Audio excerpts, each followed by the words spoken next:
Hi friends, அஸ்ஸலாமு அலைக்கும். Welcome to my channel. இன்றைக்கி வந்து பார்த்திங்கன்னா ஒரு சின்ன டிப்ஸ் தான் உங்கள் கூட ஷேர் பண்ணிக்கிறேன்.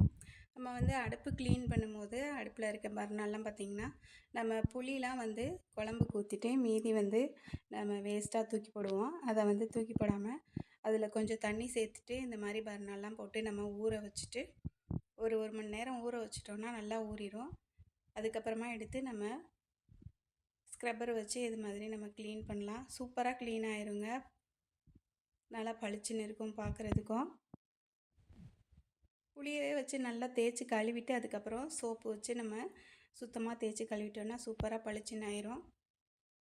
இது மாதிரி நம்ம அடிக்கடி கழுவி வச்சிட்டோன்னாக்க ரொம்ப அழுக்கு படியாமல் பார்க்குறதுக்கு நல்லா பளிச்சுன்னு இருக்கும். ட்ரை பண்ணி பாருங்கள். இந்த டிப்ஸு உங்களுக்கு ரொம்ப யூஸ்ஃபுல்லாக இருக்கும் அப்படின்னு நினைக்கிறேன். ட்ரை பண்ணி பாருங்கள். நம்ம வேஸ்ட்டாக தூக்கி போடுற புளியை வந்து சேர்த்து வச்சு இது மாதிரி பித்தளை ஜாமான்கள்லாம் கழுவுறதுக்கு யூஸ் பண்ணிக்கலாம்.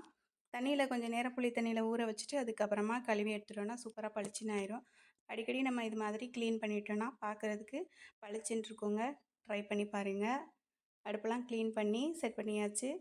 இந்த வீடியோ பிடிச்சதுன்னா லைக் பண்ணுங்கள். மறக்காமல் சப்ஸ்கிரைப் பண்ணிவிட்டு பாருங்கள். நம்ம சேனலை தொடர்ந்து சப்போர்ட் பண்ணுங்கள் ஃப்ரெண்ட்ஸ். நெக்ஸ்ட் வீடியோவில் பார்க்கலாம். தேங்க்யூ.